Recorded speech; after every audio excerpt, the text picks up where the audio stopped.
Our third great initiative at the Center for Health Transformation is to create a science-based investment budget. You know, I was driven to this by Fred Smith, the founder of FedEx, who said to me one morning in February of 2005, as we were trying to solve a problem in national security, and I was describing a difficulty at the Pentagon, after about 2 hours he said, "You know, Newt, you're never going to get the federal government to distinguish cost from investment." He said, if I went in and tried to explain FedEx to the Office of Management and Budget or to the Congressional Budget Office, they would say, well, you don't need the cost of a wireless in every truck, and you don't need the cost of a computer on every delivery person. Here, look how much money we can save you. Just drive the trucks. And they would have destroyed FedEx because they would not have understood. I've been working on that concept for the last 3 years, and I realized one day that we have huge opportunities in science. Our estimate at the Center for Health Transformation is we're going to have 4 to 7 times as much new science in the next 25 years. That's an enormous opportunity in health, in energy, in the environment, in materials technology, in national security, in economic growth. But we're not investing in it. You know, the U.S. government can't find an extra dollar for the National Institute of Health.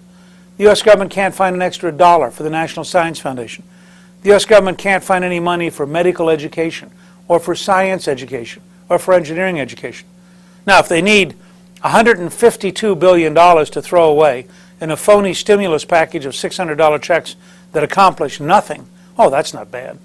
If they want to spend $300 billion in July to bail out the housing industry, with $500 million a year going to Acorn, a left-wing organizing group, well, that's not bad.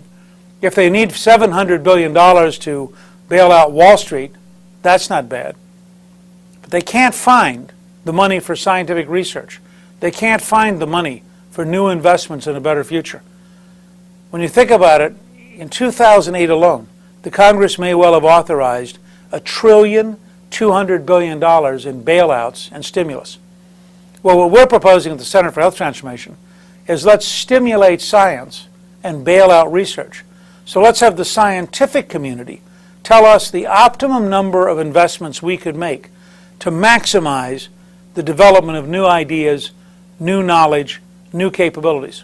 Let me take that $1.2 trillion number that the Congress will have authorized this year for stimulus and bailout packages and give you a real example. It's one that actually applies to Arizona. We have an Alzheimer's study group, and in fact you have the director of it in Rob Egge visiting with you today. One of the members of that Alzheimer's study group is Justice Sandra Day O'Connor, and it's chaired by Democratic former Senator Bob Kerrey of Nebraska and myself. It has a Nobel Prize winning researcher, it has the provost at Harvard, it has a bunch of very smart people.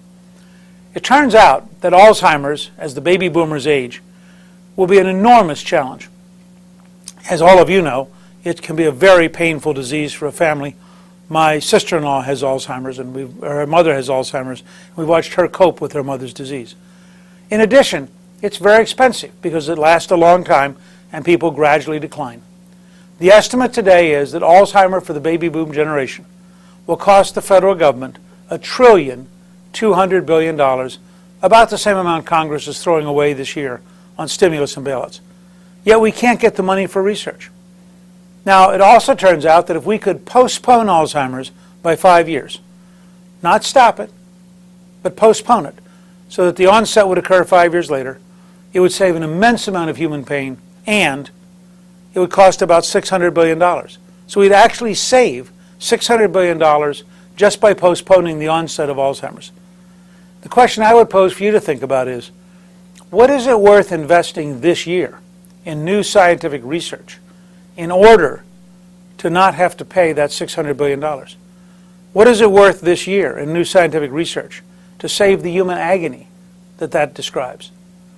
This new science-based research and investment budget will be a brand new budget act that will boldly allow us to restate the great American tradition that we believe in the future, we believe in knowledge, we believe in science and technology, and by investing correctly, we can create many more breakthroughs to save many lives. And in the long run, the least expensive health system is one in which everybody stays healthy as long as possible, has active, healthy aging, has independent living, and dies relatively inexpensively in their 90s or later, having had very few chronic conditions. So we're committed at the Center for Health Transformation to developing 3 bold new proposals. We'd love your help in thinking through the details. We'd love your help in communicating it to the political leadership of this country. And Rob Egge will be delighted to answer questions. Thank you very much.